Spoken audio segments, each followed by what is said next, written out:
extensif, excessif. Voici ce que sont aujourd'hui les élevages d'animaux en France et dans le monde. Ces élevages polluent. Ces élevages détruisent notre planète. Ces élevages produisent la viande que nous mangeons quotidiennement, que vous mangez quotidiennement. Le réchauffement climatique est actuellement un des principaux problèmes environnementaux. Il est causé par l'émission de gaz à effet de serre et a de nombreuses conséquences comme la fonte des glaciers ou la montée du niveau des océans. Et là, vous vous demandez, quel est le rapport entre la fonte des glaciers et la production de viande? Quel est le rapport entre la montée du niveau des océans et la production de viande? 14,5%. La production de viande est aujourd'hui responsable de 14,5% des émissions de gaz à effet de serre dans le monde. Elle pollue donc plus que les transports ou que l'industrie. Rendez-vous compte, la production de viande pollue plus que les avions, les bateaux, les transports en commun et les voitures réunies. Les ruminants produisent du méthane, le transport et l'abattage des animaux produisent du CO2, la pollution des sols où est cultivée la nourriture pour ce bétail produit de l'oxyde d'azote, molécule qui a un effet de serre 200 fois plus puissant que le CO2. La production de viande participe également à la destruction des forêts. La forêt amazonienne, nous le savons, la forêt amazonienne est le plus grand réservoir de biodiversité au monde.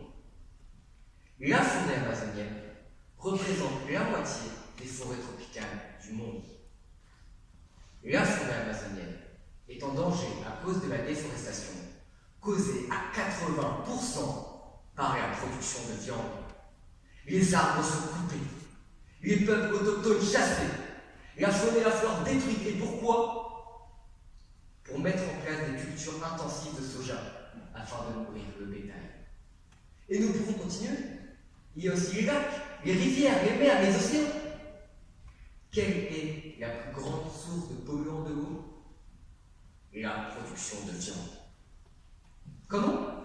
L'apport d'azote dans les cultures destinées à nourrir ce bétail, sous forme d'engrais ou de lisier, pollue les nappes phréatiques par infiltration.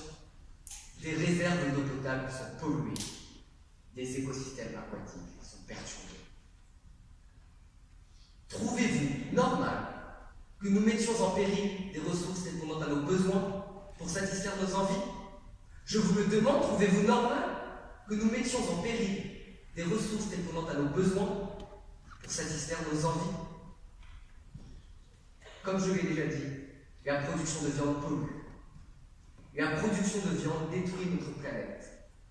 Et pourtant, la consommation de viande augmente considérablement dans les pays émergents et en développement et ne se réduit que lentement dans les pays développés.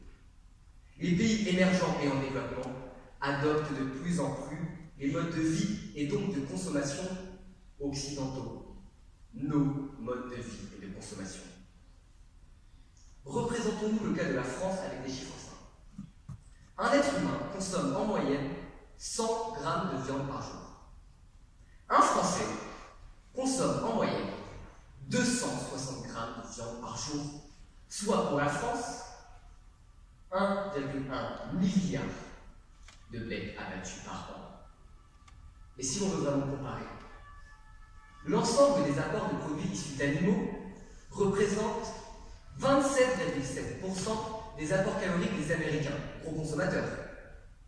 Cela monte à 37,1% pour la France. 37,1%, c'est 12 fois plus que pour les habitants du Bangladesh. Aujourd'hui, sur les paquets de cigarettes, il est écrit « La consommation de tabac nuit gravement à votre santé ». Faut-il également écrire sur les emballages de viande « La consommation de viande issue d'élevage industriel nuit gravement à votre planète ».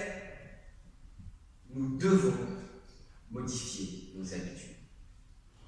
Nous devons et nous pouvons fournir un effort qui se veut individuel, mais qui se doit d'être collectif. Une prise de conscience doit avoir lieu. Depuis le début de ma plaidoirie, Je vous parle de comment les élevages de viande polluent.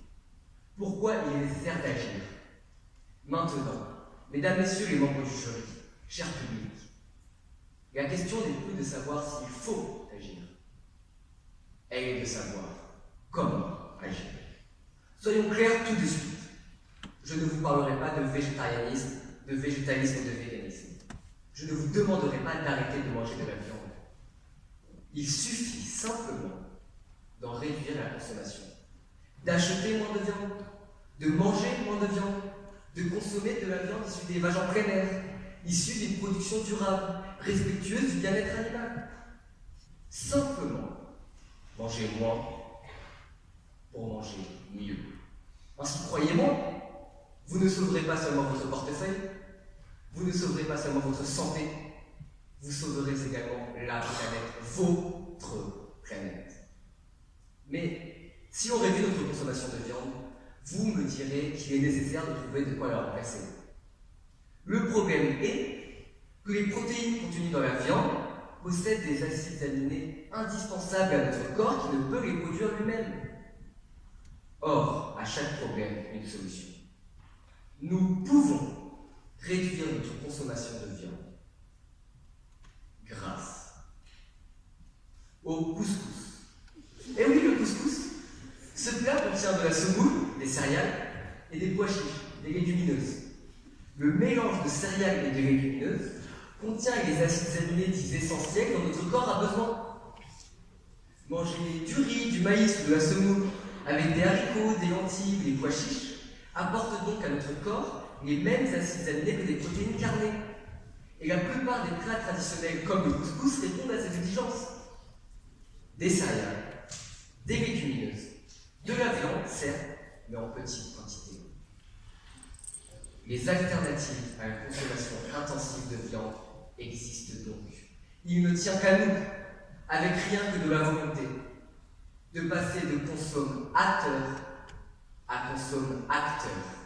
Vous pouvez, par vos choix de consommation, avoir une influence. Une influence sur la production, une influence sur le monde dans lequel vous vivez. Mesdames, messieurs les membres du jury, cher public, il est temps de passer d'élevage intensif, extensif et excessif à des élevages responsables, soutenables et durables.